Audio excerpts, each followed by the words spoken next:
रमेश मधुबनिया। अभी आप सुन रहे हैं जय माँ काली रिकॉर्डिंग स्टूडियो फुलपरास चौक से।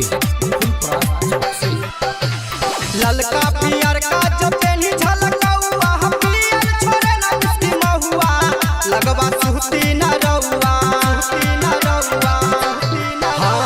ललका पियर का जो पेनी झलकौआ पियर छोरे ना किसकी महुआ लगवा सुहती ना रउआ लगवा सुहती ना रउआ आतेहिया भइलबा देसी पौआ लगवा सुहती ना रउआ आतेहिया भइलबा देसी पौआ लगवा सुहती ना रउआ। डीजे चंदेश्वर पंडित की प्रास चौक, डीजे चंदेश्वर पंडित की प्रास चौक।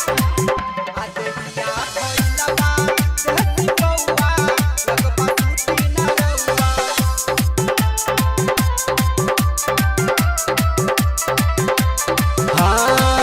चढ़ली जवानी जो बना चोरा चारा करे से जिया पसैया नहीं हमारा से लरे सकी।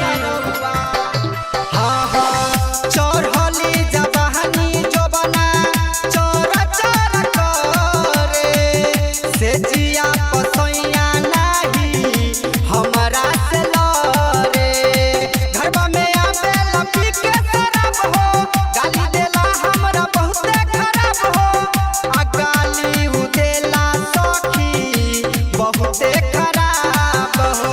धरी न बाजा लूटी न बाजा टूट जाए खटिया के पौआ लगवा सुती न रउआ लगवा सुती न रउआ आ देहिया भइलबा देहसी पौआ लगवा सुती न रउआ आ देहिया भइलबा देहसी पौआ लगवा सुती न रउआ। डीजे चंदेश्वर पंडित की प्रास चौक, डीजे चंदेश्वर पंडित की प्रास चौक।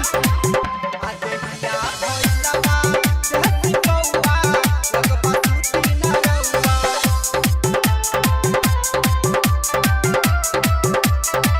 हाँ पता नाही रहे मिली ओइसन मरद हो शादी नाही करती सुन राइटर मुकेश हो न रउआ।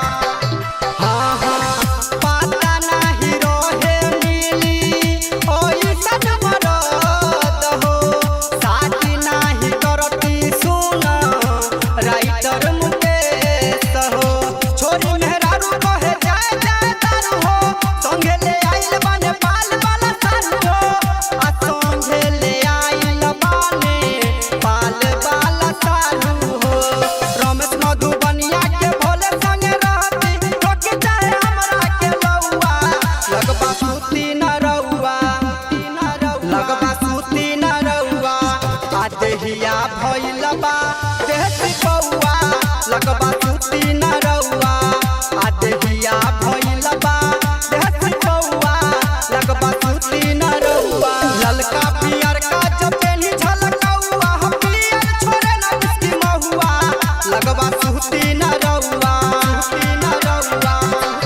हाँ ललका पियर का जो पेनी झलकौआ पियर छोरे ना किसकी महुआ लगवा सुती न रउआ लगवा सुती न रउआ आ देहिया भइलबा देसी पौआ लगवा सुती न रउआ आ देहिया भइलबा देसी पौआ लगवा सुती न रउआ। जय माँ काली रिकॉर्डिंग स्टूडियो फुलपरास चौक से। 91 13 90 67 65।